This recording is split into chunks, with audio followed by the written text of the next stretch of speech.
नाजरीन, मुल्क भर में बारिश का कहर लगातार जारी है। हमारे साथ हमारी नुमाइंदा रंजना इस वक्त बराह रास्त जुड़ी हुई है।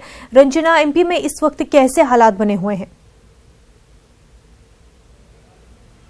जी बिल्कुल, मध्य प्रदेश में जो है अचानक मौसम में बदलाव हुआ है और पिछले 2-3 दिनों से हल्की हल्की जो है बारिश जरूर हो रही थी, लेकिन कल रात आंधी तूफान के साथ जो है तेज बारिश भी हुई और करीब 2 से 3 घंटे तक लगातार बारिश का जो सिलसिला है वो जारी रहा। और इसी जो आंधी तूफान के चलते प्रदेश भर में 13 से ज्यादा लोगों की मौत हो गई और आकाशीय बिजली गिरने से भी जो है जान माल का नुकसान हुआ है। हालांकि नुकसान किसानों का भी हुआ है, क्योंकि खेतों में जो फसल खड़ी थी बारिश के चलते और आंधी तूफान के चलते फसलों को काफी नुकसान भी हुआ है। ओलावृष्टि से भी किसानों को जो है भारी क्षति हुई है। दूसरी तरफ जो है जो खुले में मंडी में गेहूं पड़ा हुआ था, जो पहुंच चुका था वहां पर खरीदी केंद्रों तक, वो भी सुरक्षित ना रखे जाने से भी करोड़ों रुपए का नुकसान हुआ। हालांकि मौसम विभाग ने कहा है कि अभी फिलहाल राहत नहीं मिल सकती है। 2 से 3 दिनों तक मौसम फिलहाल ऐसा ही रहेगा, क्योंकि मध्य प्रदेश में जो है 4 सिस्टम सक्रिय हैं और 4 सिस्टम सक्रिय होने का असर सीधे तौर पर मध्य प्रदेश पर पड़ रहा है। उत्तर प्रदेश, महाराष्ट्र और राजस्थान में जो सिस्टम बना हुआ है उसका असर मध्य प्रदेश में दिखाई दे रहा है और अभी 1-2 दिन तक और बारिश और ओलावृष्टि के हालात बने रहेंगे। जी बिल्कुल रंजना, और कमलनाथ ने वजीर आजम पर निशाना साधा। उन्होंने सवाल किए हैं कि क्योंकि गुजरात के लिए खाली मुआवजे का ऐलान हुआ है और बाकी के रियासतों के लिए नहीं, तो काफी ज्यादा उस पर भी सवालात खड़े हो रहे हैं।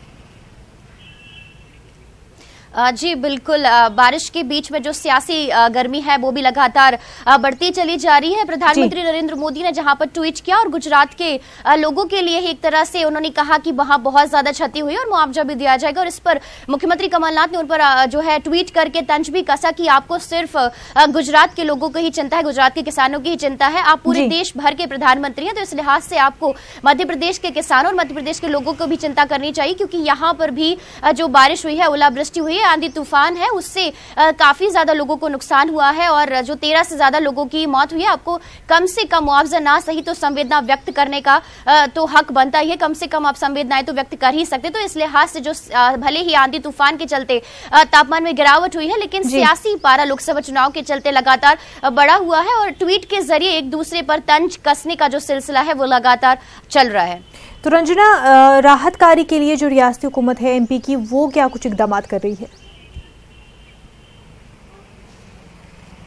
जी बिल्कुल, जो सीएम कमलनाथ ने खुद तमाम अधिकारियों को निर्देश दिए हैं कि जो जिन भी क्षेत्रों में अगर ऐसे हालात हैं तो वहां पर तमाम व्यवस्थाएं दी जाए। पहले से लोगों को अलर्ट कर दिया जाए कि जो मौसम विभाग की भी चेतावनी होती है वो बाकायदा तमाम जिलों तक जाती है। ऐसे में वो अलर्ट भी वहां पर कर दिया जाए, ताकि अगर ऐसे कोई हालात बनते हैं तो सुरक्षित स्थानों पर लोगों को भेजा जा सके और किसी भी तरह के अगर जान माल की नुकसान से उन्हें बचाया जा सके। तमाम अधिकारियों को अलर्ट कर दिया गया है। आपदा प्रबंधन की टीमें जो है तैनात है। हालांकि अचानक से मौसम में इस तरह से बदलाव हुआ है, इसीलिए अगर कहे तो जो तमाम नगर निगम की टीम है और उन्हें भी अलर्ट पर रहने के लिए बोल दिया गया है। चुनावी मौसम में क्योंकि चाहे कांग्रेस सरकार है वो कोई रिस्क नहीं लेना चाहती, क्योंकि अगर कहे लोकसभा चुनाव सर पर है तो ऐसे में भाजपा इन तमाम मुद्दों को लेकर उन्हें घेरने से नहीं चूकेगी।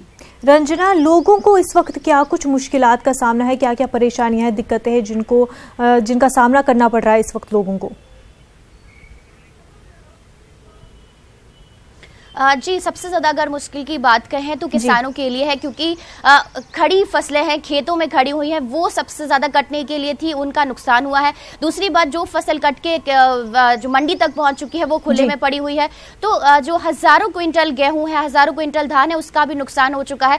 ऐसे में अगर उन्हें एक राहत है तो वही है सरकार से कि वो उन्हें मुआवजा देने की बात कहे। हालांकि मुआवजा अगर कहा जाए तो सिर्फ फौरी तौर पर ही राहत होगी। सबसे बड़ी बात यहाँ पर यही है कि अगर जो बेमौसम बरसात हुई है, बेमौसम जो है ओलावृष्टि हुई है, ऐसे में जो सरकार है, चाहे वो पिछली सरकार हो चाहे अभी की सरकार हो, इन तमाम सरकारों को इस तरह के प्रबंध करने चाहिए कि अगर अचानक से मौसम में ऐसा बदलाव होता है तो मंडी में अगर जो अनाज पहुंचता है उसके सुरक्षित रखने के तमाम इंतजाम किए जाए। यही एक राहत है जो अब सरकारों को इस पर काम करने की सबसे ज्यादा जरूरत है। अगर आप फौरी तौर पर मुआवजा भी दे देंगे तो उससे किसानों को वो राहत नहीं मिल पाती है, क्योंकि उनकी साल भर की मेहनत होती है वो जो है पानी में चली जाती है। दूसरी तरफ जिन क्षेत्रों में सबसे ज्यादा तबाही हुई है वहां पर नगर निगम की टीमें अलर्ट पर हैं और तमाम लोगों को जो है राहत पहुंचा रहे हैं। हालांकि 13 से ज्यादा लोगों की मौत हुई है और जगह जगह पर जो पेड़ गिर गए थे, बाइक पर भी पेड़ गिरा था, एक व्यक्ति की मौत हो गई थी, तो वहां पर भी नगर निगम की टीमों को, जैसे छिंदवाड़ा है, बैतूल, मंडला, यहां पर अलर्ट रहने के निर्देश भी दिए गए हैं। तो जो ये इलाके हैं जिनमें ज्यादा खतरा बताया जा रहा है, जिनको अलर्ट पर भी रखा गया है,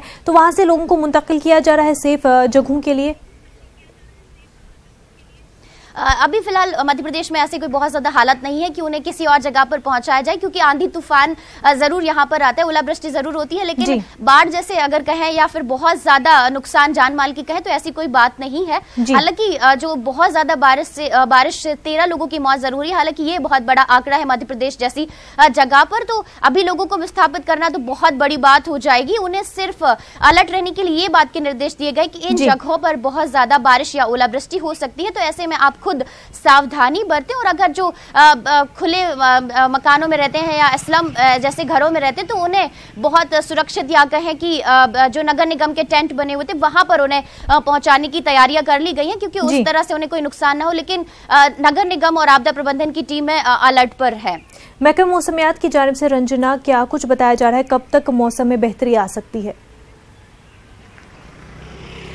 जी बिल्कुल, अभी फिलहाल 1 से 2 दिन तक तो मौसम की हालत ऐसे ही रहने वाले हैं। मौसम विभाग ने यह भी कहा है कि फिलहाल जो सिस्टम सक्रिय है वो अभी 1-2 दिन तक उनका जो सक्रिय रहेंगे, जिसका असर सीधे तौर पर मध्य प्रदेश पर पड़ेगा। आंधी तूफान फिर से आने की उन्होंने आशंका जाहिर की है और ओलावृष्टि और बारिश की भी उन्होंने आशंका जाहिर की है कि प्रदेश भर के तमाम हिस्सों में ओलावृष्टि भी हो सकती है, बारिश भी हो सकती है और आंधी तूफान भी हो सकता है। तो फिलहाल 2 दिनों तक जो मध्य प्रदेश में इसी तरह का मौसम रहेगा। 2 दिनों के बाद ही अगर कहा जाएगा सिस्टम में बदलाव होता है तो लोगों को राहत मिल सकती है। जी बिल्कुल रंजना, बहुत बहुत शुक्रिया आपका तमाम तर तफसीलात फराहम करने के लिए।